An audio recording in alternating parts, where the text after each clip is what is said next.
This program is presented by University of California Television. Like what you learn? Visit our website or follow us on Facebook and Twitter to keep up with the latest UCTV programs.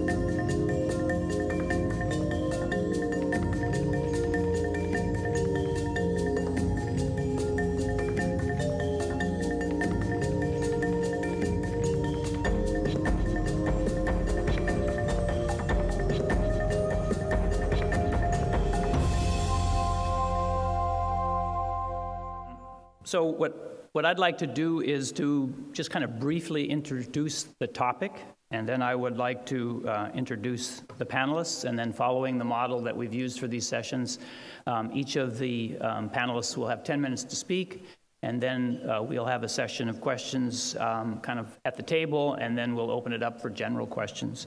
And I guess I would just follow on to Dave's comment. Energy efficiency in information and communication technology is a bit different than the other themes. One of the things that one could note almost immediately is that if you look at the energy budget globally, you know, where the energy goes, the energy used for information and communication infrastructure, that is the network piece, is a small portion of the total. It's only a couple of %. And so you might argue, why do we even need to worry about it? Now, the fact of the matter is, at the end of that network are wireless devices, and clearly in that space there's a larger component. But overall, not the 33% that transportation, et cetera, et cetera. At the same time, we are living in a world that is dramatically changing, and in everything that you and I do on a daily basis, that network is instrumental to what we do, whether it's business, whether it's entertainment, whether it's virtual travel potentially in the future. So increasingly, not only are we using that network to do our kind of daily tasks, but we're also looking for ways to use that network to avoid some of the other ways that we consume energy today, for example, again, in something like a virtual travel. So the net result, and you'll hear that from the panelists, is the demand on that network from a usage point of view, from bandwidth demand, raw bandwidth need, continues to go up exponentially. And as a result, to build out, to respond to that need, increase in capacity in the network is necessary. If we do that simply by building parallel networks, first and foremost, even if we do that, then we grow the amount of energy linearly. That's not allowed. Even more importantly, if we try to do that, we grow the costs linearly. That doesn't scale well. The whole reason that we have the ubiquitous global communication network that we have today is that people like those who are sitting on this panel have been able to dramatically reduce the cost per bit for transmission systems, for communication systems, in such a way that as the demand has continued to grow, and in the network that demand has grown roughly a factor of 100 every 10 years for the last 30 years, nevertheless, at a cost per bit, it's going down almost at the same rate as the demand is going up, so that the actual cost to build the next generation network can't go up with the bandwidth requirement. It actually stays flat or actually has to go down a bit. Now, the good news in that, from an energy point of view, is that in the network, that goal and that driver, which is keeping the cost down and basically reducing the cost per bit, which ultimately is the decision that the service providers will use to choose systems, is also driving the energy per bit down, just as a kind of fortuitous situation. So that's the good news. The bad news is that our ability to continue to drive in the long haul that continued increase in capacity is being challenged, and you'll hear some of that from one of our speakers. As importantly, as the cloud emerges, increasingly that computing in your home is going to data centers to be processed. That's good from an energy efficiency point of view. Much better to have consolidated computing than distributed computing over large areas. And as long as we can then also make the energy efficiency of that network sufficiently low, then that whole process is one that reduces that at least keeps the energy requirements without becoming totally out of hand as the demand goes up. And we know that the demand is going to go up. So that's one of the reasons that we included it, because in this economy, in this world we live in, being able to grow the capacity of the network without growing the energy requirement is absolutely critical. So with that bit of background, I'd like to introduce our panelists. And so first, to my left is Steve Alexander, who's Vice President and Chief Technology Officer for Ciena. And he will be giving a presentation transforming the network energy efficiency in the WAN, which is the Wide Area Network. Steve has more than 20 years of telecom experience. He's currently serving as Ciena's Senior Vice President and Chief Technology Officer.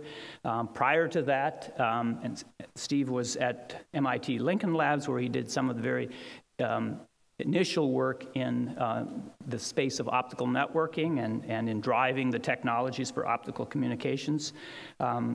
He's won a number of awards for the work that he does. He's active in IEEE. And from my view, he has been a driving force in the evolution of optical networks from both the technical and the business point of view. Next is Mario Panicia, who's an Intel Fellow and General Manager of Silicon Photonics Operations Organization within Intel. He will give a presentation, Silicon Photonics in the Data Centers. Mario joined Intel in 1995 as a lead researcher in developing a novel optical testing technology for probing transistor timing in microprocessors. And today, that optical testing technique is a standard in the industry. My perspective on Mario is that success was the kind of beginning of his quest to explore all that which optical technologies can bring to increase benefits, either from a performance, cost, or energy point of view in applying and improving what we do in electronics. And we'll hear from him. Next is Ashok Krishnamurthy, who is from Oracle Labs, and is Oracle's architect and chief technologist in photonics. Ashok has had a career in which he's been involved in the packaging and integration of photonic devices with silicon CMOS circuits, including electro-optic modulator silicon. So essentially, Ashok is trying to get electronics and optics together for a long, long time, is now the chief PI on a DARPA project, which is doing some very, very exciting work in applying optics to very short-range interconnect for very high-capacity needs inside of computing and switching. And you all know John Bowers. John Bowers is, of course, the director of the Institute for Energy Efficiency here at UCSB. He's also professor of electrical and computer engineering at UCSB. And his talk will be on low-power optical switching and silicon interconnects. John has been not only extremely active, but hugely productive in this area of optical communications, optical devices. He's been an entrepreneur, started several companies. He's received numerous international awards in recognition of the seminal work that he's done in this field and the impact that his work has had, most recently in the area of silicon photonics. So with that, let's start with Steve.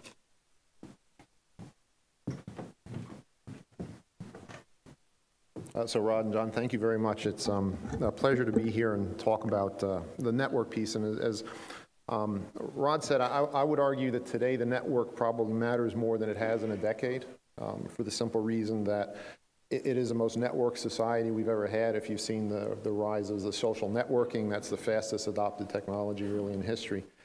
And as we move to the cloud, how you get to the cloud, how you get to those resources in the cloud is the network, right? And so I think there's a case to be made for the quality and quantity of that connection, that bandwidth, that capacity that you get from the network determines your user experience today like more than it has in a decade or so. So it's actually a very good time to be in the networking space. There is some interesting things coming at us, though. And I think if you paid attention to what people have been saying in terms of bandwidth demand, capacity demand, you've all seen these hockey stick curves. The piece of it that I particularly like is the sound bite, right, which is, soon the amount of traffic carried in the mid-2000s. So what we're coming up to, right, kind of middle 2010s and such. That will be so much greater than anything that was carried before. What we built back in the bubble days, the mid-2000s, that's going to be a rounding error. Okay, so you think about the network having to get 10 to 100 times bigger. You could kind of make an argument that says, well, that means most of the work's in front of us, right? The network, the capacity, all the things that we've deployed to date, that might be 10% of what needs to be actually deployed going forward. So a lot of work is in front of us on how this all has to play out.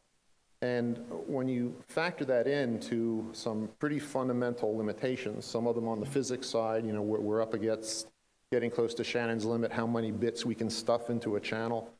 We're up against just economic limits. If you look kind of globally, how much of the world global domestic product can be spent in ICT, it's something like 5 or 6%. There's far more important things to spend on, like food and housing and such.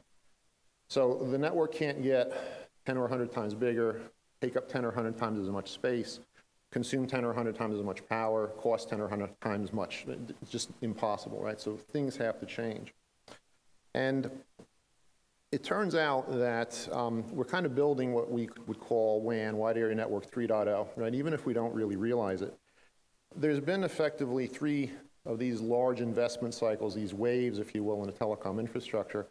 For those folks who've been around it for a long time, they'll remember kind of WAN 1.0, PDH, plesiochronous, digital hierarchy and such.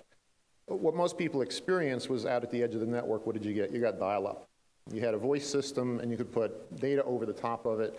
And there was even a belief for a period of time that the data was a fad. Now, we all know that's not the case. But that was the first instance of where photonics was applied to networking. We had lasers, we could drive them at gigabit rates, and we could interconnect cities and towns over fiber, right? So truly a revolution. In '89, the world changed for us. Erbium fiber amplifier gets developed. And at the same time, we had another technology, SONET, or SDH, synchronous digital hierarchy, where we could time a lot of things, and we could send things over much greater distances, and we could have rings, and we could have automatic restoration and such. And a whole lot of money gets spent, right? Another, in this case, $80 billion roughly has been spent in the SONET SDH infrastructure swap out. But we're actually now into the 3rd phase of this, what we call WAN 3.0. And there's been a couple of kind of key developments. One has been, quite honestly, Ethernet, right? Everybody throws the Ethernet term around, but it is a fundamental shift for us in the networking space. It grew up through the datacom space, but a wonderful thing happened when we got to 10 gigabits. There was a data rate in the synchronous world of 10 gigabits. There was a data rate in the datacom world of 10 gigabit Ethernet.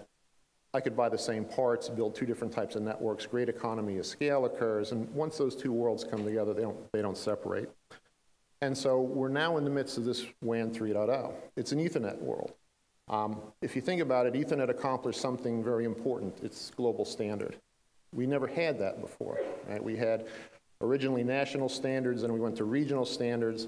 Now we have one big global standard called Ethernet. We also have one G.709 OTN. The combination of those things means we can build networking equipment, take it anywhere in the world.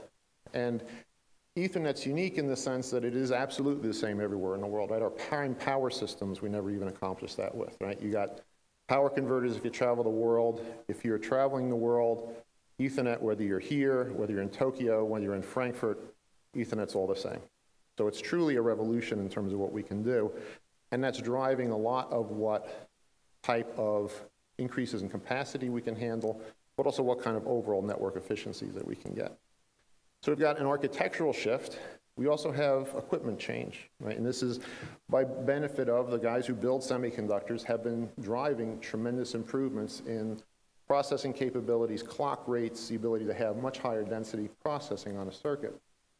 And this gives you a simple example, right? This is an example of piece of telecom equipment that you would have bought back in the bubble days, kind of the 2000, 2001 timeframe, compared to something that's now is kind of the state-of-the-art product, something that would be generating, let's say, 100 gigabit kind of circuits and such.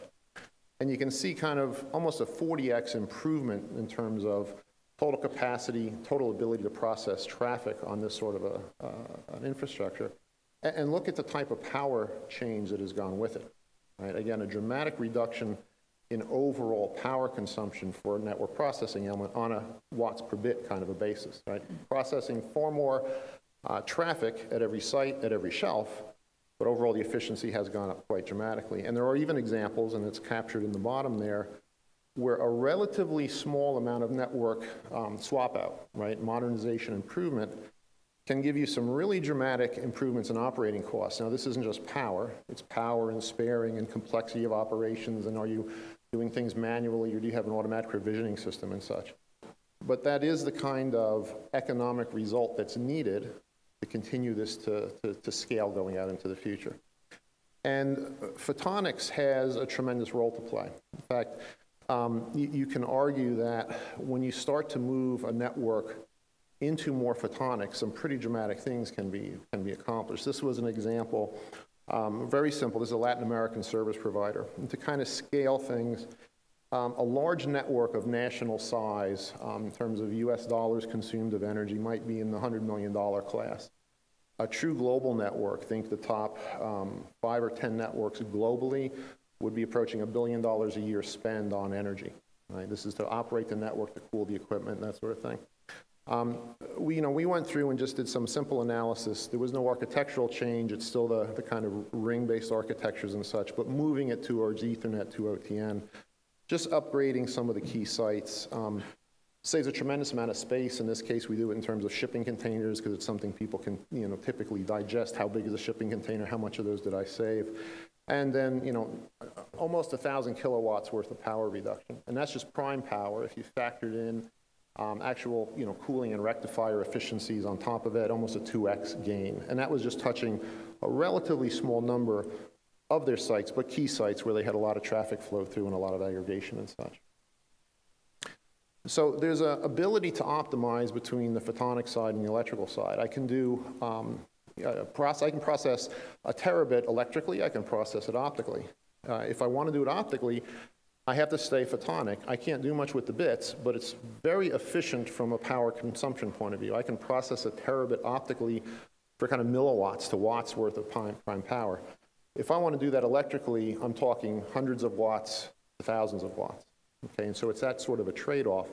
And so when you're building any kind of a wide area network, and think of Ciena as kind of the company that kind of does the circulatory system for the internet, we like the fibers that go between continents, we like the fibers that go between cities. About half the cell towers in North America light up and come back into the network off of Ciena kit, so fiber going right out to the edge. You have a trade-off. You can trade off how much electrical processing to do, how much optical processing that I can do. And in the use cases here at the top, we're just showing, okay, optical wave switching only. Right? So I'm not going to go in and touch the bits, I'll just manipulate the wavelengths around.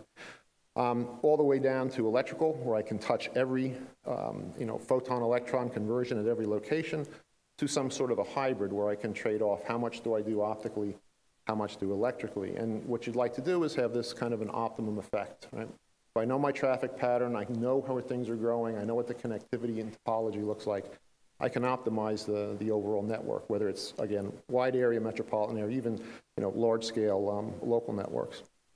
I'm going to take you through now is just an example. This is an anonymized, but a good example of a USA nationwide core. So it represents what a large carrier would have in the States. 48 nodes, 61 links, about 1,000 protected connections. So we're using a protected topology here. We're going to explore a couple different dimensions. Okay, we're going to say on every one of these connections, what kind of traffic could be flowing. We'll do 1, 2, 10, 40 gigabits. And I'll use line rates. So this is the maximum rate on the line, and then each one of those is on a different color of 10, 40, and 100 gig. 100 gig is pretty much state-of-the-art for today. And the kind of unit of currency at the edge of the network, many of you heard, is kind of a gigabit. That will be moving to 10 gigabits over the next few years. So this is a pretty representative analysis of what this sort of a network would look like. And what I'm going to do is look at it, again, from kind of a pure optical point of view. And I'll just set up wavelengths wherever I can, and what I'm going to find out is I try to scale this network up. And the colors on here represent the number of wavelengths, and you can see the actual switch sites, if you will, the points where the network actually intersects. The height of that is effectively the complexity, cost, and power consumption of that particular location in the network. And so if I try to do it in terms of an all-optical architecture, what I'm going to find very quickly is I've got a lot of hot links. Not surprisingly, I'm burning up a lot of wavelengths, whether they're completely filled or not. I'm going to dedicate a wavelength because I have to get that connection. If I want to go ahead and do it with all electrical, and keep in mind, kind of as a soundbite, this is how the original internet was built.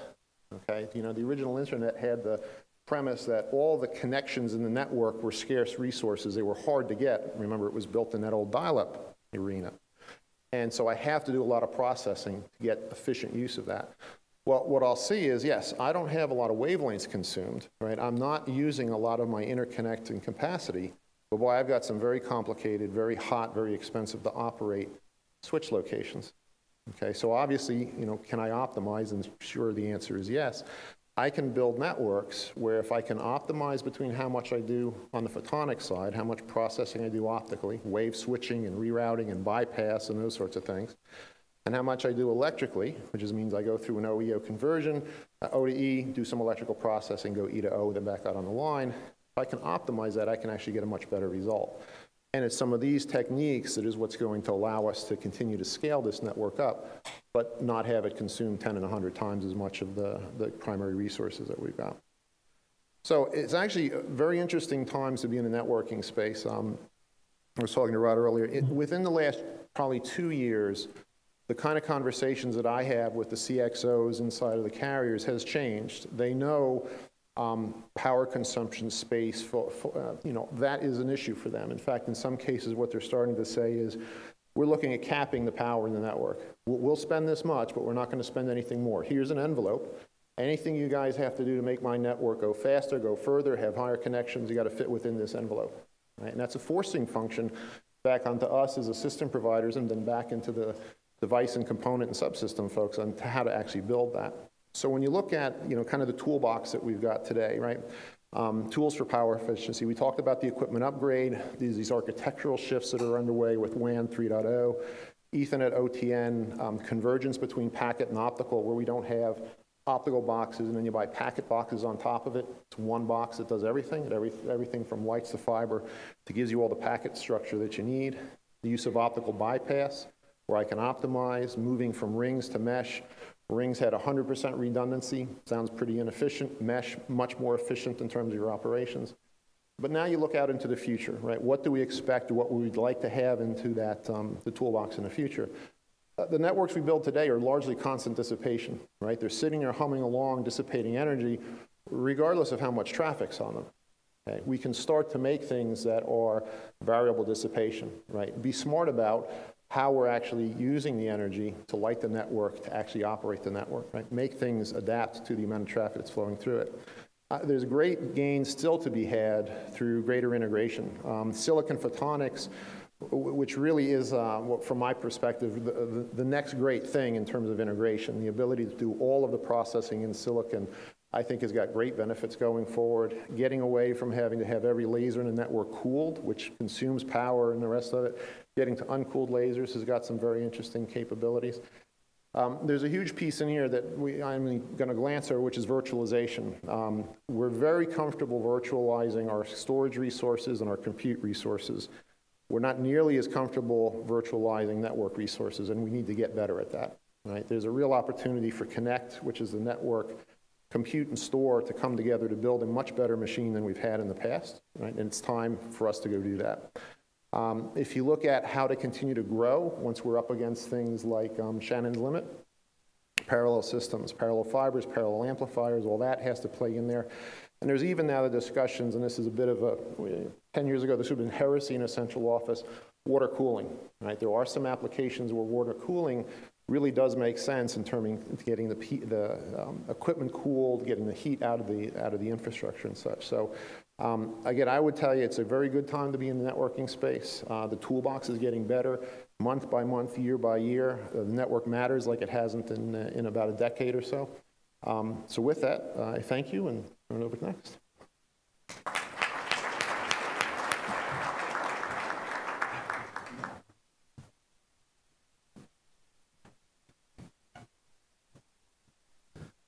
Well, thanks. It's a pleasure to be here, and who can't enjoy coming to Santa Barbara with the weather?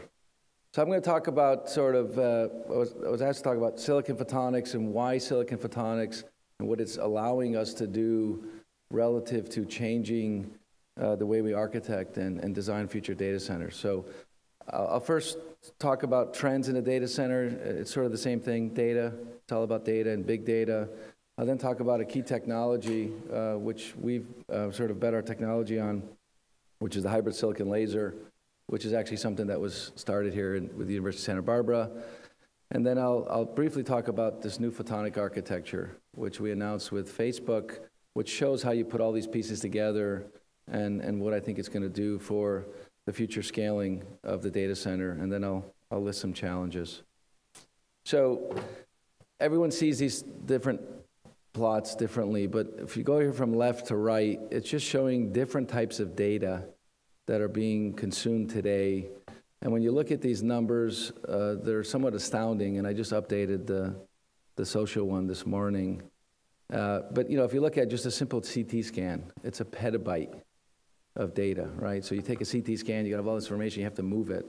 Social media today, you know, if you look at just YouTube, you know, if anybody could guess how many videos are looked at or downloaded per day on YouTube? Anybody take a guess? 3 billion and growing, okay, a day. So when you look at photos, video, music, you know, it's greater than exabyte of data per day and growing exponentially. And then if you take the extreme case, which I think won't be very extreme soon, the Linear Halogen Collider and CERN, you know, they run these experiments, they run 2 or 3 months, and they're collecting all this information, and they're just transporting terabits of results. You know, one experiment is roughly 300 exabytes, and you have to move that information and store it somewhere. And so you have all these devices, all this information, all this data. The question is, how do you connect all these, and how do you move it efficiently so that you can get the data when you want it, wherever you're at? So I won't tell you whose data center this is. And I don't remember, one of my team found this picture. I don't know where it's from, but you know, this is sort of what's happening in the data center today to, you know, it's called scale up and scale out. Right? Data centers are getting bigger. They're putting more and more rows of racks of computers, and you have to connect them together. And that connection is getting more complicated. But because of limitations in copper, you can only connect so many of them together, or you compress them.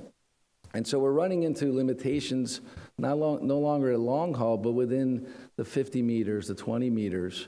As you start aggregating and running more information, you know, you're seeing limitations of how fast you can run these copper links, the power that these sending signals down a copper wire, and the distance over which those signals can transmit. As we move from really 10 gigabits per second to 25 gigabits per second, is sort of this next real evolution that's happening.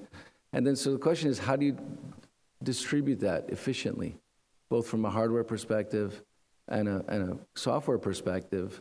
And so the question is, can low-cost photonics allow and help with scaling? And you have to understand, scaling is not just speed. One of the big benefits, and if you look at another interesting data point, pick your number, 35, 40, 45% of the cost of a data center in some way, shape, or form is cooling and thermals. And so just by separating things, just by eliminating the cables and going to thin fiber, and allowing efficient cooling of the air that's flowing through the data center, that savings alone is significant for the data center, the total cost of ownership, independent of going faster.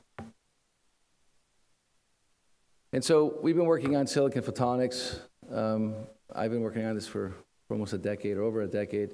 And so we started with this, hey, if we can take the benefits of what we've done in the IC industry, scaling, integration, Moore's law, combine that silicon manufacturing with optical communications and the benefit of optics, the ability to go very far, very high speed over long distances, and more importantly, immunity to electromagnetic interference. And if we can combine those two and build these devices in volume on a silicon platform, and what we call drafting Moore's law, you now have the potential to put optics everywhere. And it's sort of similar to wireless, right? 10 years ago, you had to buy a card to put into your laptop. Today, you don't think about it. You have 3G, Wi-Fi, WiMAX. Can we get to a point where optical is a technology, and now you can start connecting things? And to do that, we believe if you can do it on a silicon platform, and you can draft this hundreds of billions of dollars of infrastructure, you have a way to drive optical to very high volume, and more importantly, to all the endpoints. So one of the key technologies, I call it a core technology, what we call the hybrid silicon laser. It's actually an activity we started with Professor Bowers. We were actually having dinner last night, sort of in 2004, 2005. I think those are good days, for lack of better words. It was a very exciting time. In 2006, we demonstrated that first technology. And think of this as this hybrid electric car, right? We have the ability to marry indium phosphide and use it as an emitter, combine that with silicon, and then the silicon actually does all the performance. So we have gratings in silicon, the indium phosphide is just a light emitter, but what we're able to do is get wafer level processing of lots of lasers with very good performance, and although even in John I couldn't tell him, we're getting it with very good yields, and we're producing this technology in a short amount of time, less than 6 years, with very high volume. And so it's an exciting piece because it addresses one of the key components of how do we put silicon or combine silicon and how do we get efficient light. And so by doing this hybrid approach, we're able to combine the two.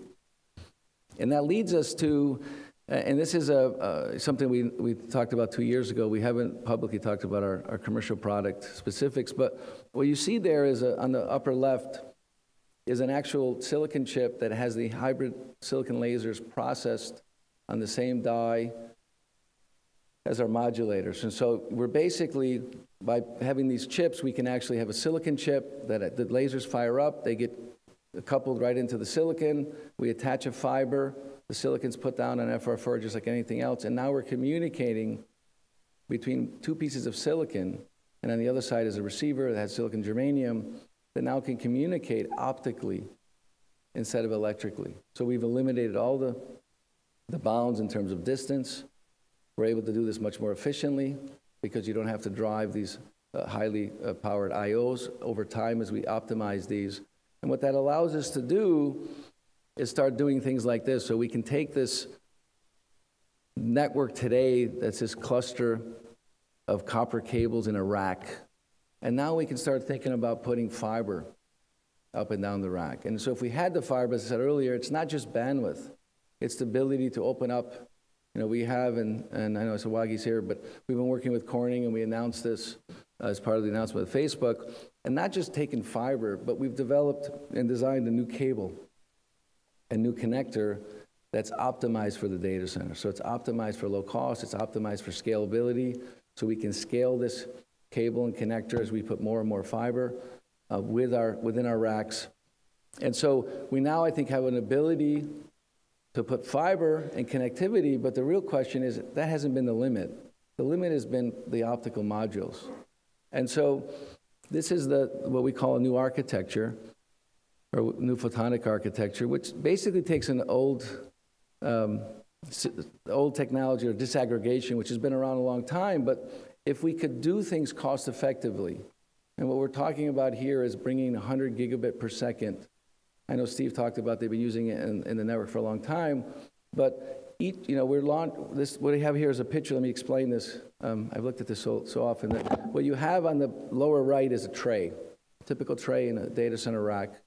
And what we're able to do is we separate the back side, which has the power and the fans, and what we call a mezzanine card, from the CPUs and memory. And we're able then to drop in there, because the photonics, and based on silicon photonics, are cost effective enough that we can put it into the tray. We have different scenarios where we can put an Ethernet-based switch where we actually aggregate PCI Express. So think about it, 9 channels or 12 channels of PCI Express At 8 gigabits per second, that's 90 gigabits per second. Our typical CPUs have 40 PCI slots, or PCI channels. So there's an enormous amount of bandwidth coming out of there, but here we're able to aggregate it. We can put it into a photonics module that sits in the back. We have a fiber that comes around the front, and then it connects up and down the rack. So because we can do this cost effectively, we're able to do two things. We're able to plumb essentially the system for future use. So you plumb it once. You know, Andy Beckelsheim told me when we were talking, he says, no one's ever wanted a slower network, but no one wants to pay for the faster network. So the idea here is we can plumb this rack once with bandwidth that we can grow into, and over time, you can upgrade CPUs and memory independently. You don't have to change the infrastructure. And that is becoming a huge opportunity for the data centers to drive efficiency. So they can upgrade to more efficient processors, but they save overall cost because of the infrastructure stays the same. And so what are the challenges as we go forward? And I think some of these challenges, they're very philosophical, for lack of better words, but at the end of the day, it comes down to cost, all right? Copper, at the end of the day, it's pennies per pin. And so just good enough is the new mindset, both in the data center. And so you have to look at the total cost. And it's not just the silicon photonics, it's not just the hybrid laser, it's the module, it's the packaging, it's the connector and the cable. And that's why we've actually had to look at the whole solution so that we bring the entire solution out and not just one component. Power. This is a never-ending thing where it's always about power efficiency, milliwatts per gigabit. You have all these IOs, and these data centers are becoming more and more power hungry, so constantly driving the power efficiency. And this means optimizing. You're always going to pay something for the optics, but if I can optimize the two, then I can drive the electrical down and then bring an overall system. And this is a constant system-level challenge. Packaging, I put packaging size density. Real estate is very expensive on these boards. And so anything you're doing to reduce the size, reduce the packaging, and also what we have to do to drive this is change the packaging of the optical industry. These big modules with gold-plated boxes, you can shave the gold, but they're not going to be cheap. And so you need server-like assembly, server-like sockets, server-like plug-and-play, because that's what the industry is used to. And then lastly, it's thermals. And I say thermals differently. These CPUs and these systems and these ASICs and these switches consume a lot of power because they're running a lot of packets. And then I want to put my optics as close as possible to that. But how do I do that efficiently? And how do we get, today the standard is 0 to 70, but we want to run lasers at 80 degrees or 85 degrees or 90 degrees. And so there's a lot of materials work of looking at the material properties, whether it's quantum dots or others, to continue to drive not only the efficiency of the lasers up, but also make sure the efficiency of those lasers operate at very high temperature. So, thank you.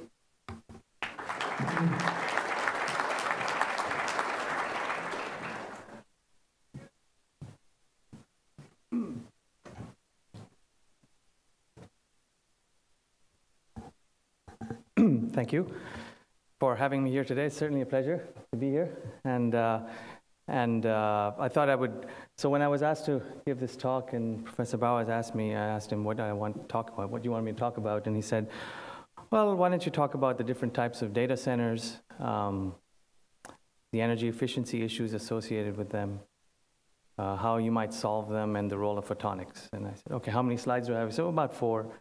But so I will try to do that in about 4 slides, and but I will paint rather broad strokes. And so I must, as a preface to my talk, I apologize in advance if I use too broad a brush and I omit a lot of important details. And depending on how that goes as an epilogue to my talk, I might indulge in a quick hurdle and 30-yard dash to the door. But so to go on, the first slide, sort of what kinds of data centers, how would you typically differentiate data centers? And the the conventional wisdom would say, well, there are many ways to do this, of course, and you have to, one way to do it might be to actually do it in terms of usage, whether you have a data center that's focused on scientific computing, whether you have a public cloud, perhaps, that's running search engines or social media. You might have private clouds where companies engage larger vendors to kind of have their own private cloud that can be accessed remotely, or perhaps just in-house data centers. So that would be conventional wisdom and how you might classify them. I will depart from conventional wisdom today and try to define data centers in terms of two axes. One of them is sort of how much compute power you've got, and the other is how much bandwidth you need. And I'm not going to, for the moment, differentiate between whether you need I/O bandwidth or inter-processor communication bandwidth or just memory access bandwidth. I'll leave that sort of hidden beneath the broad brushstrokes. But the first thing you realize is, well, there's actually two quadrants to this graph. One of them on the right-hand side is the floating point universe, which is really more scientific computing, and the other is integer. And I'll come back to the right-hand side, but that's sort of where you are building high-performance machines to deal with specific mathematical problems, and the amount of information that you transfer is highly dependent on the math and highly dependent on the algorithms that either tightly couple or don't tightly couple the data within that mathematical framework. And so you see sort of data access go all the way up and down there, and we'll get back to that in specific examples. On the other side of the fence is sort of the integer applications. And what we're seeing there is that there's a lot more focus now, not only on the perhaps if you're a large internet search company, you'll be doing a lot of search queries on a Hadoop-style machine with a lot of scatter-gather programmings that will cause you to be in sort of the bottom of that cloud area. We're also seeing a lot more sort of data-intensive applications, where including, for example, online analytics, where it requires a lot of data access in order to complete the task, and we're seeing that sort of driving the high end of the access space, data access space. So going to specific numbers now. On the next, I'm giving you two examples, both on the HPC side, and these are all both publicly available data, where you've got two machines. They're both petascale machines. And they both, and they deliver, and the first one is sort of a commercial machine, the Hermit machine. The other is a Zinn machine, a Livermore machine that is the government machine. And they deliver at the end of the day about half a gigaflop per watt. Now, to put that into perspective as an industry, the first machines built, in the first computers built, did about 1,200, maybe 2,000 operations and consumed about 100 kilowatts to do that. Right, so these, and now the latest, the greenest machine on the planet, the Beacon machine, the University of Tennessee and Oak Ridge, does about 2.5 gigaflops per watt. So that's an improvement in the industry and the community of 11 orders of magnitude. So the question is, well, how do we get the next order of magnitude beyond this? And again, these examples here are really one that if you look at the numbers, provide only about a half a byte per second, per floating point per second, so half a byte per flop, right? And what the programmers really want is about 1 to 2 bytes. So this is already about 4 times less bandwidth than they want. So if you look at sort of how we're going to get that next level of 10, you have to actually not just look at the processor anymore, because that used to be the largest energy user in the system. But you have to look at 3 things. You have to look at the processor, which today at best maybe gives you 1 to 2 gigaflops per watt. You have to look at the memory, and I give an example of the Oracle buffer on board, very similar to the Intel scalable memory interface, and that consumes about 10 picojoules per bit to transfer the data to and from that DIMM. And then you have to look at all of the rest of the communications, is about 10 picojoules per bit also. And this is for tightly, systems that are within a rack or a few racks or within a small size data center. So how do we improve that? The first thing is to improve the processor, right? So to go from 1 to 2 gigaflops per watt to say perhaps 10x of that is actually something that's well within our capability now. We know now 2 techniques to do that. One of them is to build special purpose cores. So you don't try to use a core to do everything, but build cores that are specially suited to that task. So you're building heterogeneous processors. And secondly, turn it off when you're not using it. So those 2, again, broadly painted brushstrokes are going to give you that jump from 1 to 2 gigaflops per watt to 15 to 20 gigaflops per watt. Now, once you do that, you realize that the long pole in the tent is no longer the processor, but now the memory. So what will you do about the memory? So to improve memory energy, there's a lot of effort going on in terms of stacking memory. So the tricky part about memory is that it has to be very cheap, right? You pay only fractions of a penny per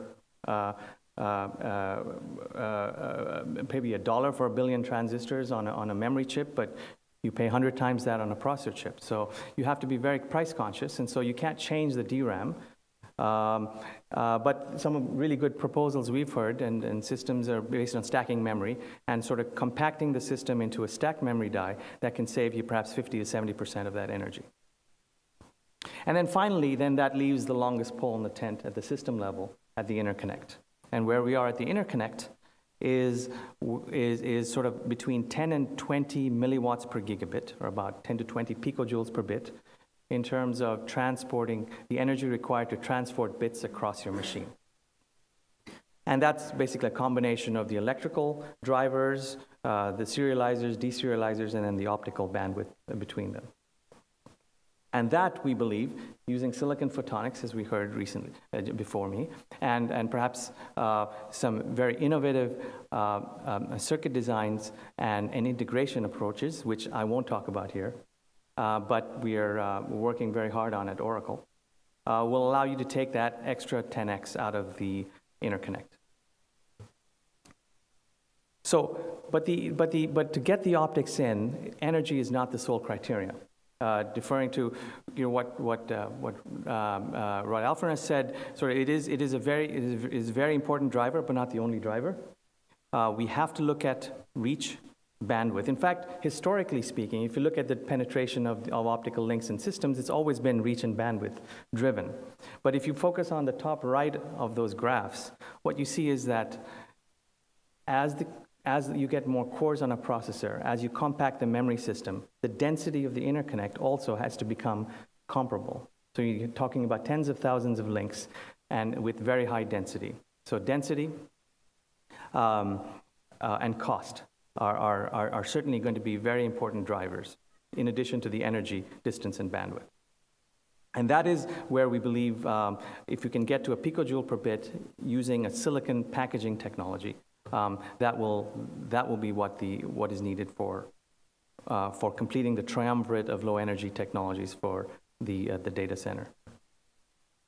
So in summary, must improve. You've heard already. We must improve. We must continue to improve the performance and energy efficiency of clusters and data centers. We think we have a roadmap for the next 10x reduction. We haven't talked about the details, but it will be forthcoming in a report coming out. But we think that a photonically interconnected system, particularly using silicon photonics, can be 6 to 10x more efficient than a comparable commodity data center in about 2018 to 2020.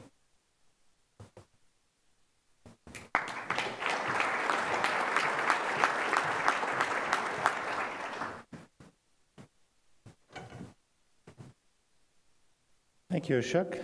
I'd like to give my perspective on this. The Institute has run a couple of roundtables recently. In fact, I think each of them have had representatives of all these companies at those roundtables, and they're listed on the slide. We did one on data centers, and this is available on the website. And more recently, we did one on core networks, and that's just now being finished up and looking at all these issues we've been hearing today. So This is the same version or different version of what Mario and Steve showed, but this is the driver for our industry, the increasing amounts of data that need to be transmitted. So there's a good economic driver for this, obviously, but also this is the need now to make the efficiency of this data transmission far more efficient than it is. Fortunately, photonics is on a very good path to continually reduce the amount of power or energy required to transmit data. One metric which is particularly easy to measure is the amount of energy it takes to get a bit across the ocean. You can do a similar curve for within a data center or for Steve Alexander's case across the country. But what this shows is a reduction of factor of 10 to the 12 in the amount of energy it takes to get the energy a bit across the ocean. And so that's the good news. Those curves in the lower right there where it says 1000x, those are the photonic cables across the ocean. And we have seen in just a shorter period of time, 30 years, a reduction of a factor of 1,000 in the amount of power it takes. As a result of a lot of these innovations, some of which Steve talked about, optical amplifiers as an example. The issue is how do we stay in this curve in the future and continue this improvement? Within the data center, there is an architectural change that applies to both what Mario talked about, silicon photonics, but also in terms of switching. So on the left, that's a classic architecture that data centers today use. It's a multi-tiered architecture, highly oversubscribed, which makes it relatively inefficient, but you're limited by the connections through there. And then on the right-hand side is where things are moving to, which is a much tighter, laterally connected, east-west connected rather than north-south connected. And the problem with that is it requires much larger switching elements when you interconnect these, and takes much more power with today's technology. And the question is, how do you solve that? And one solution is the same in the data center as it is in what Steve talked about, which is to switch things optically. And this makes tremendous sense. If you think about sending a movie or one of Mario's many downloads on YouTube, it doesn't make any sense to break that into packets of a few hundred bits or bytes and send all those packets across and at every router across the country look at where that destination should be. You need the whole movie. So just compress it to a high data rate and send that entire movie with one header on it. And you can do that with circuit switches. It's going to take you milliseconds of time to transmit a movie or a book or a download.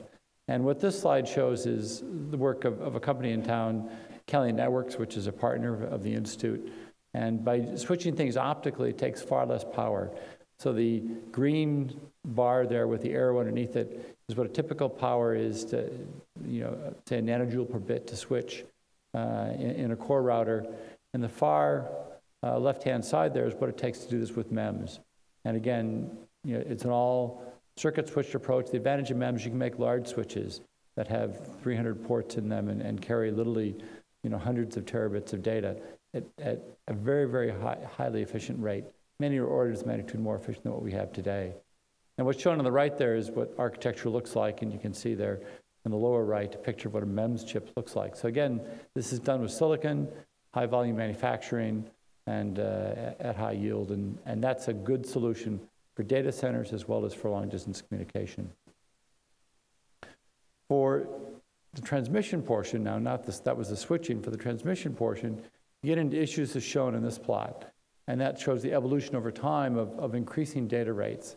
And if you look at that lower one, the serial interfaces shows the 100 gigabit standard that was adopted a few years ago and is in production and widely used today in networks. And then next to that is an arrow with a question mark. That actually has now been decided. The next standard after 100 gigabit will be 400 gigabit, and the standards committees are meeting, determining what those standards will be. And that's absolutely essential to our industry to be able to plan, to meet, to have standards to get everyone working in the same direction.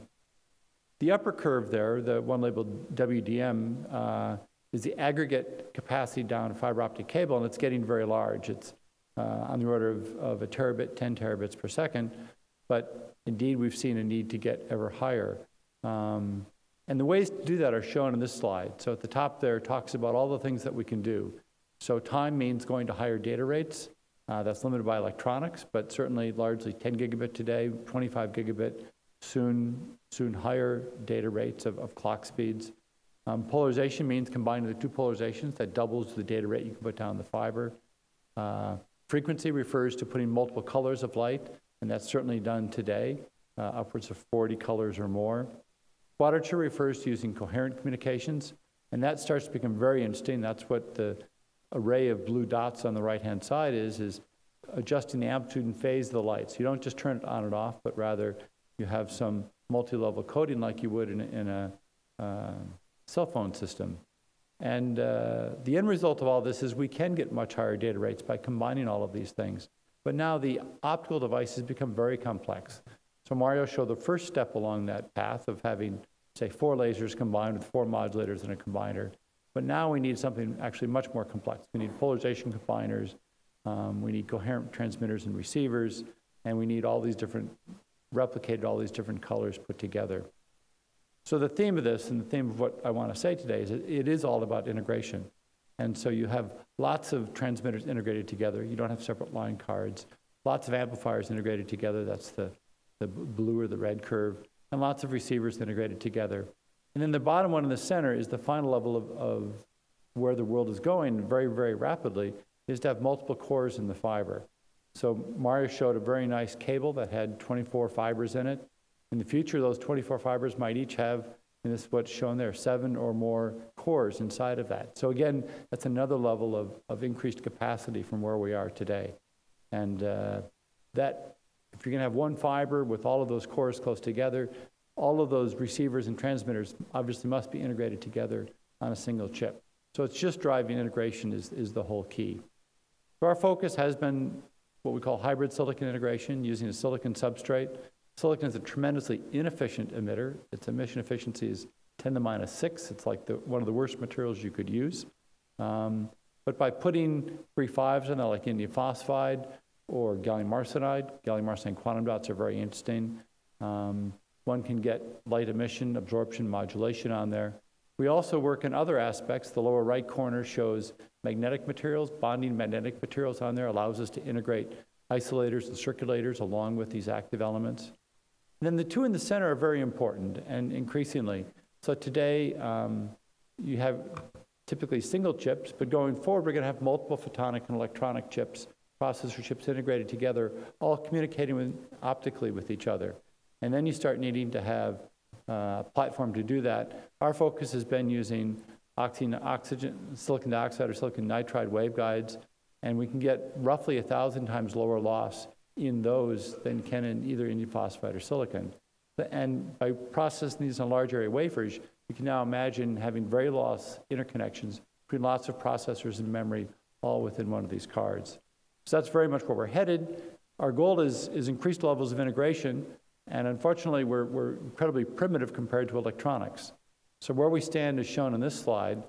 The blue dots are the best that's been done in the optoelectronics industry, predominantly based on indium phosphide results. And there's a UCSB dot there. That's some work out of Larry Calder and Dan Blumenthal's group. Infinera, I think, has the highest level of integration of any photonic chip shown there. The red curves, though, are what's been done with silicon. And it appears at this point to be a more rapid evolution. And I think actually it truly is, because the process control that places like Intel have on these devices is phenomenal. It's kind of unbelievable to me. And so your ability to make devices in high yield with very high precision is phenomenal. The last red dot there is not done. That's the chip we have in fab right now, so we hope this does continue, and but it remains to be seen. Around the outside are some of the chips that we've made at UCSB, so things like QPSK receivers, optical scanning beams, the lower right, digital tunable lasers in the bottom. The lower left is an optical buffer chip that we made in collaboration with Cisco. So just an example of what we need to do. But again, the numbers there, and those are numbers of devices per waveguide. So a chip might have multiple waveguides on there, like those 7 fiber chips would have 7 times this, say. But we're on the order of a few hundred, 500 chips integrated together, 500 devices integrated together on a single waveguide. But increasingly in the future, as we get more complex transmitters and receivers, that's going to go to tens of thousands. So I think the future is very bright. And the advantage of integration is that you get lower loss between all of these, which means much less power, much higher performance. So it is an efficiency play in the end. So with that, I'll quit.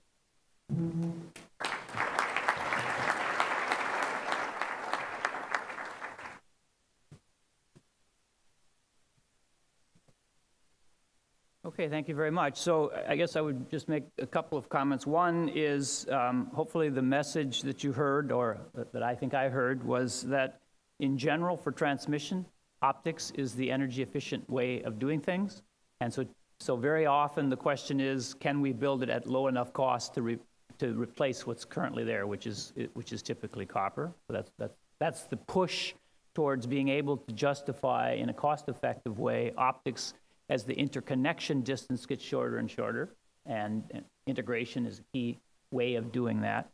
I think on the long haul side, we've already seen that optics drives down the cost per bit as long as the demand continues to go up, right? So you can aggregate all that on one fiber. And now that's beginning to be our issue, because the question is, can we continue to grow that number by a factor of 100 over the next 10 years. So Steve, let me ask you that question. So are we going to be able to continue to drive down or drive up the efficiency by continuing to get more bits on that fiber?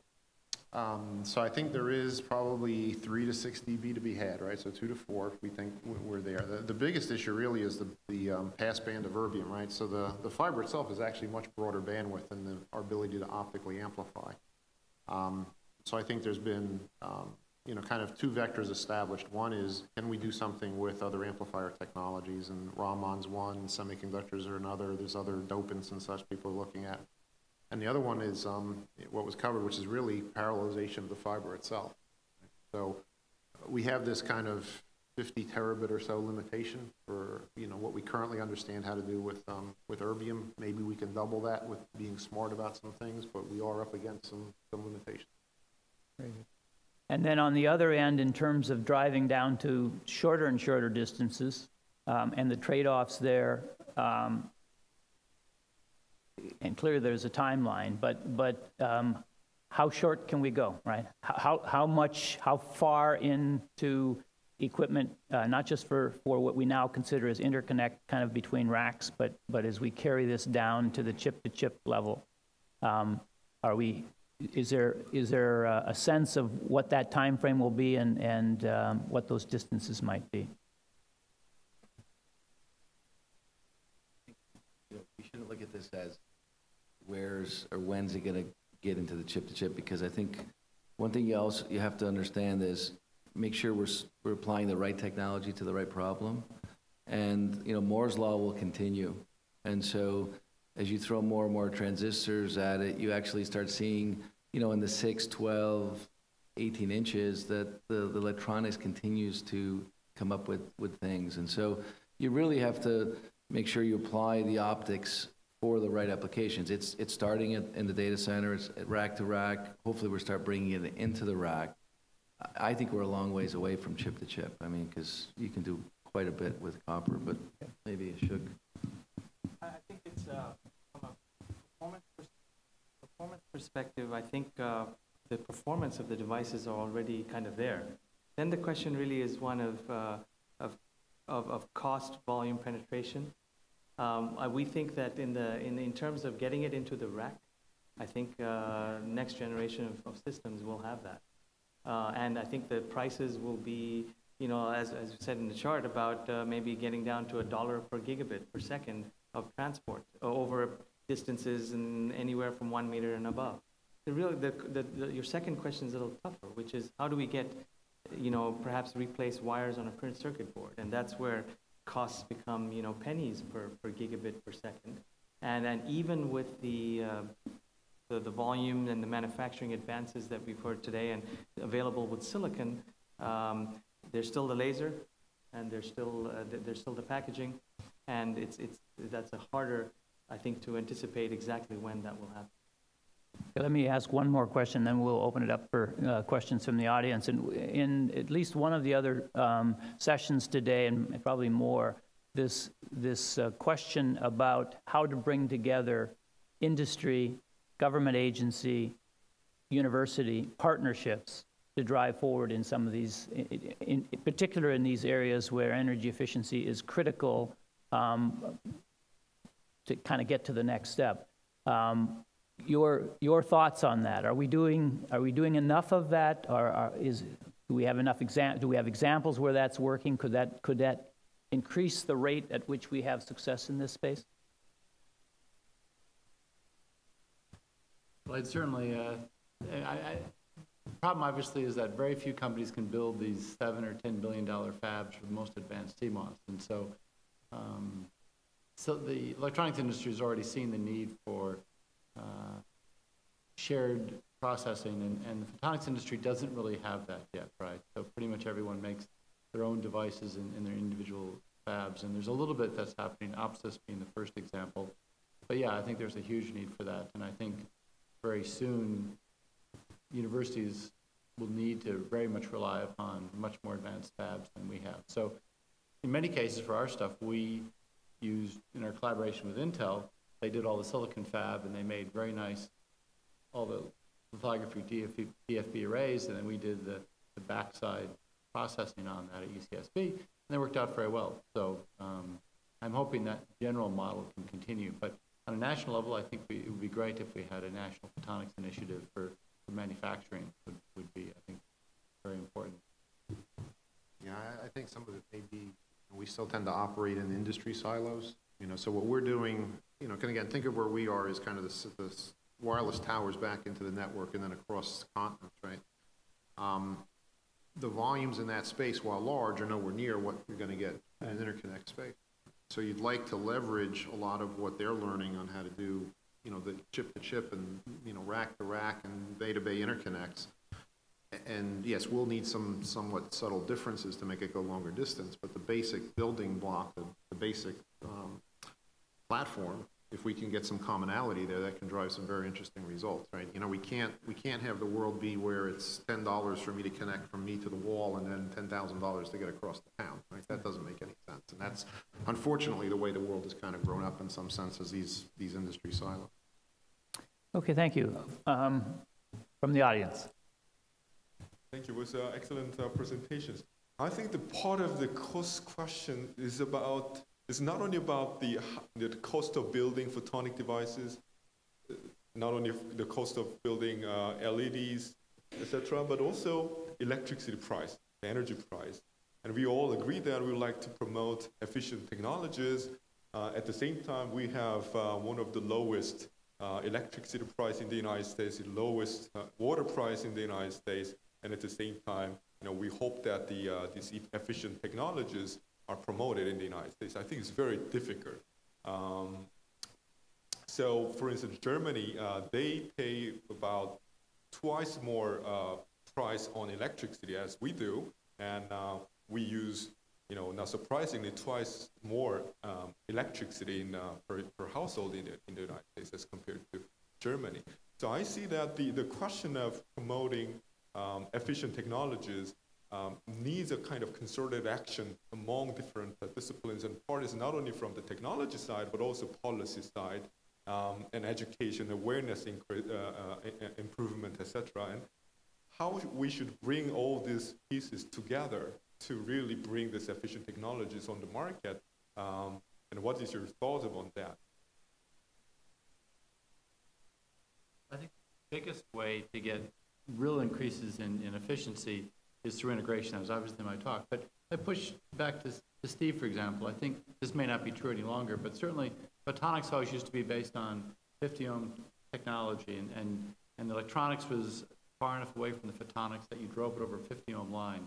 I don't know if that's still true or not, but it is in some cases, right? And that we know is inefficient in a lot of ways. Right? So getting levels of integration up is a huge benefit. The comparison is this iPhone, if the transistors were connected with 50-ohm lines, would take a megawatt of power to do what this does.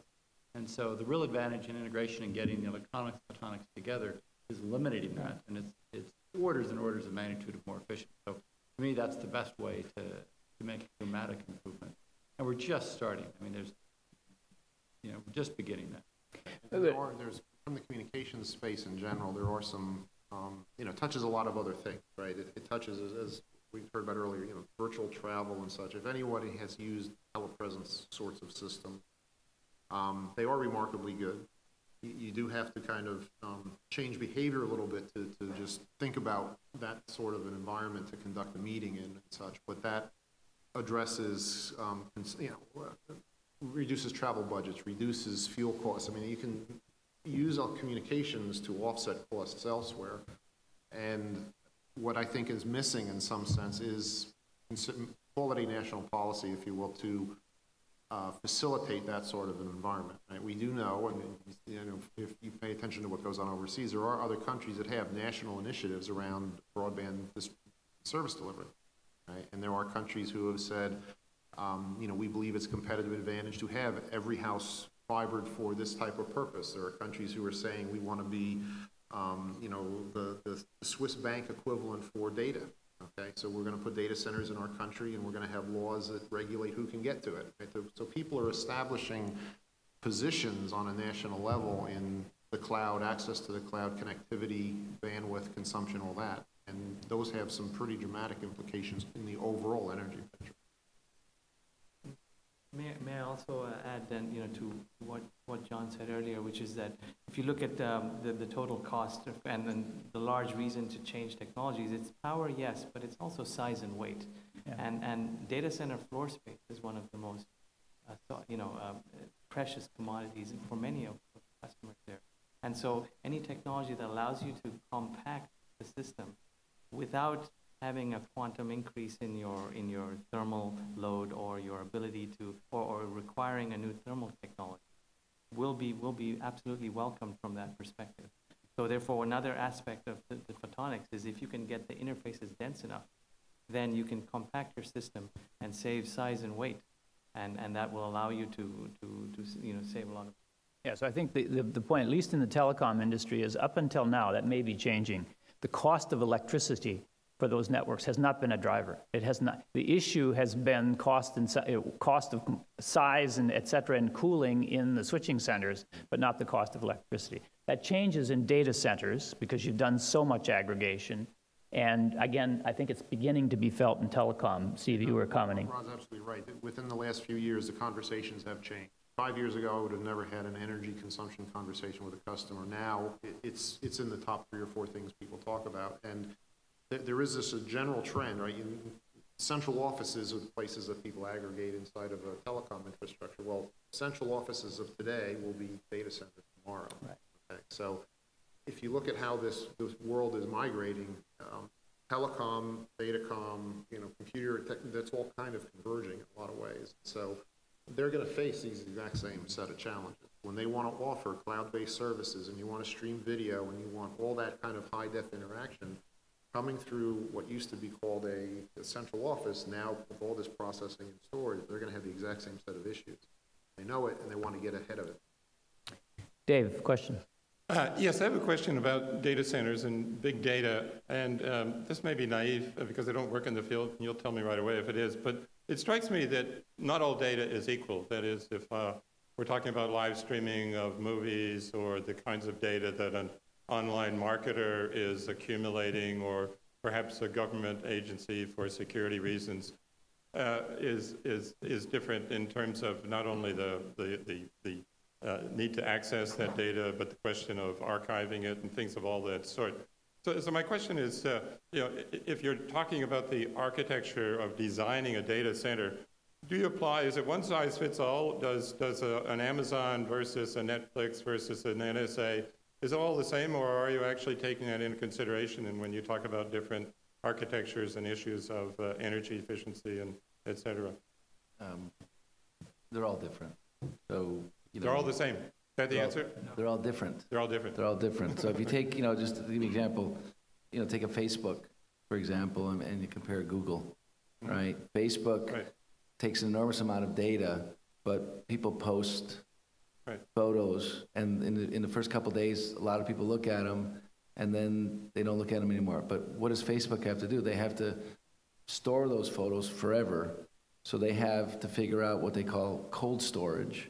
So they have a bunch of, you know, SSDs and stuff that they put in, they're looking at putting in a different building because they don't need that type of performance. Where, you know, someone like Google who's doing search, who has to have access to the stuff right away, is moving. So they're starting, you know, there is no one size fits all. And what the data centers are trying, each of these in themselves are trying to do is how do they find efficiencies? Because they want to try to maximize their volumes. And so they want to, this is where this disaggregation, ability to compartmentalize these things and reuse them, but connect them up differently, makes a huge difference. In terms of the architecture and the issues that you're talking about here in terms of the basic technology, is it the same or do you approach it differently? Well, we provide solutions. I mean, from Intel's perspective, and a lot of these data centers now, they're big enough that they actually do their own systems now. They buy the components and they design them themselves, and so they're no longer buying full systems with software. They're actually optimizing everything themselves. So they buy all the components. They don't need this, don't need 2 power supplies. They strip it off, and they do their own things because just good enough is, and they own both ends. And so they're designing and stripping their own systems individually to optimize for price performance. I don't know if you have something. Right. So if you, and I try to just do one segmentation of, you know, how much of compute power versus interconnect, but you can, and then that's scattered all over the place, right? That's plot. But if you look at any other plot, and you can categorize it by the type of storage you use, it'll be all over the place. The amount of virtualization that you do in the data center, you know, that will be all over the place. And it really is fundamentally, you know, every data center is different, and particularly the applications that you pointed out. One of them was scientific computation. You know, again, a different type of data center architecture, a different type of compute, a unit architecture as well. And so it's very different. One of the challenging aspects is really how do you get a data center that's maybe optimized for things like transaction processing, or, you know, lots of queries coming from outside, to also, you know, solve problems of analytics, where you actually have to not just send data to a particular user, but that user wants to know about maybe how the system is behaving, a business intelligence question, where you have to look at all of the data aggregated across all of your machines. And so even within the private clouds or the individual data centers, you find different styles of machines associated with different types of applications and queries that a single customer might actually request. You might have a customer saying, I want some of my employees to be able to access perhaps a set of files that, you know, whereas another set of employees of the same organization be able to query across and see what are the other guys doing, you know, and give me some intelligence about over revenue versus product over a period of time. So again, even within the data center, there's different architectures to solve different problems. Thank you. Where latency is incredibly important, and if you can save 10 milliseconds in some process, it gives you huge financial advantage. So in that case, the kind of copper rack switch you'd have, latency matters much more than anything else, and maybe even want to use hollow core fiber because it's slightly faster than conventional fiber. It gets very crazy. Putting microwave systems back up to just get rid of the slight delay from the index of refraction of glass, right? I mean, that's somewhat of a latency-focused initiative, I would say. Thank you. Olivier, question. It's been great listening to you guys. I've noted some fascinating numbers. I think, Steve, you mentioned in 10 years a factor of 38 improvement in energy efficiency. I showed from the first computer to the HPC systems today, 11 orders of magnitude improvement.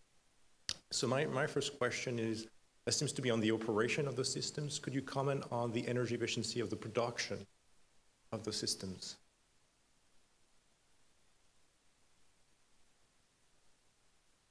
And that's related to the question from Sunwood to talk about the total life assessment.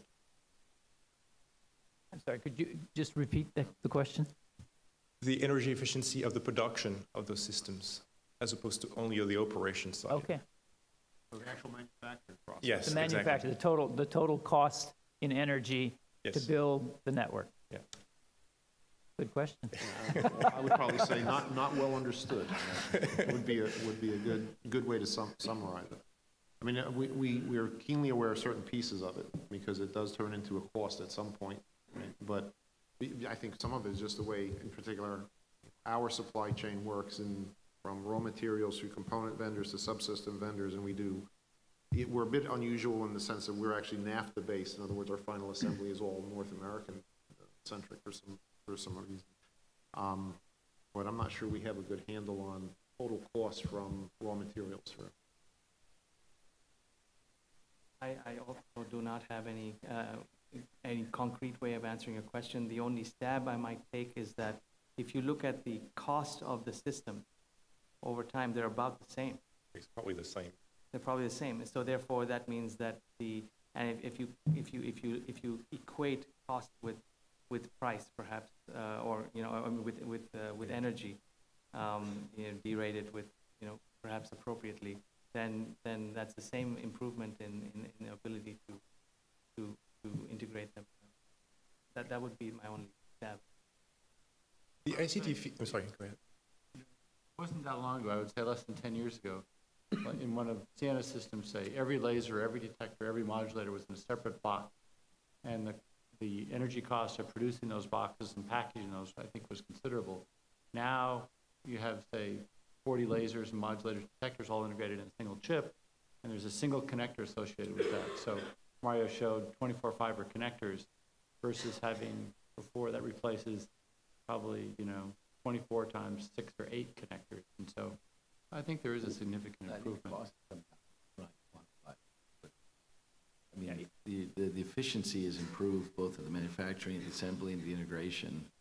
The performance you're getting is going up orders of magnitude. And the nominal cost, when we if you look at the data centers, the traffic is going up exponentially. If the cost to support that doesn't go down exponentially, you can't stay in business. So I think the costs are coming down very fast. I don't know how to quantify it. I have a second and last question. It seems that the ICT industry, in terms of energy efficiency improvement, is kind of the first in this class. Improvements of 50% per year of that nature. It's very different in other industries like transportation, lighting, or energy. To broaden the discussion, how can the ICT sector help the other industries accelerate improvements in energy efficiency? So is this a replacement question? Can we use the network to replace, or is it learnings from what we've done in the optical communication to apply to other industries? To put things in perspective, the weight of the ICT industry in the energy footprint is about 2 to 3%, has been pretty stable. Lighting is 20%, buildings 20%, transportation. How can the networks help the other industries, big data or other secret sauce that you might share with the other industries to move faster? I could offer a comment, and it's not an optimistic one. And that is, if you look at optical communications in particular, which is what we're talking about here, and you look at that energy per bit going down as you scale, right, to higher, as you drive down the cost per bit, the way you're getting that is because you're putting it all on one fiber, and you're using devices like optical amplifiers, which simultaneously provide amplification for all of those wavelengths, and therefore it's the aggregation of that which you're operating on that allows you to get the energy efficiency and energy per bit reduction. If you go out to the edge of the network, right, at the distribution network and to that line that goes into your home, that's also benefiting a little bit by this, but no way near the same as in the aggregated part of the network. If you look at the other examples, like lighting, it's fundamentally an endpoint kind of application, right? You don't get the benefit of aggregation in terms of as you do in the network. So some of what we've learned from networks apply only to network kinds of applications. But then there are things like the amplifier, right, which is just this wonderful thing of nature that if we could find similar materials for some of these other areas, then there may be some potential benefits. Other comments? There may be an angle that smart grid technologies and such or rely on communications networks to control the power grid and such, right? But so those are examples where networking technology will help overall energy consumption. But I'm not sure, to Rod's point, I'm not sure there's direct parallels because we're leveraging off, quite honestly, a lot of what is done just in basic semiconductor processing. Right. The reason we can do coherent systems today, yes, there were improvements in the photonic side, but realistically what happened is the silicon got good enough that we could do 25, 30 gigasamples, A to D converters and processing at teraflop rates. And all of a sudden, once that happened, then we could delete a lot of the complexity out of the photonic system, right? So really the silicon caught up with processing speeds that we were doing really in kind of an analog sense in the optics. So we're all beneficiaries of the investments in the semiconductor technology. I think transportation was interesting. In my head, there's no way to aggregate 5 flights and put those people on one plane to get the cost down of that travel, or there's the gas that you have to spend. But I do think, if you can look at what are the key costs. I mean, we heard earlier that the biggest piece of the cost for a flight is gasoline still. So I think as you move to electric cars and the batteries improve, then you can start really optimizing things with smart intelligence combined with communication to maybe optimize the traffic flow and reduce costs that way. But you still can't put 5 cars together into one. So I think there's some places where I just think transportation is probably the hardest one, where I don't know. I think you can improve efficiencies, but the biggest one is make cars lighter to make them more efficient, or not be so dependent upon gasoline. I think those are different types of, but technology I think can help there, right? Simulations and computers and other things can really accelerate, and/or new materials, right? These carbon fibers and other things to drive performance and cost from a different, from lightweight materials that are very structured and high performance. So. But again, I think to use the network to be able to, as a replacement, basically, is a big opportunity, huge opportunity. In silicon photonics, we're using everything in CMOS, right? We're applying everything that people have developed in these advanced CMOS labs to make photonic devices. That's what lighting's doing, right? You're not winding filaments of wires, or you're winding compressed, compact fluorescent tubes and glass anymore. You're using old CMOS facilities, right? They're buying old CMOS equipment at discount prices. So I mean, just like silicon photonics is following the CMOS industry, lighting's definitely doing the same thing.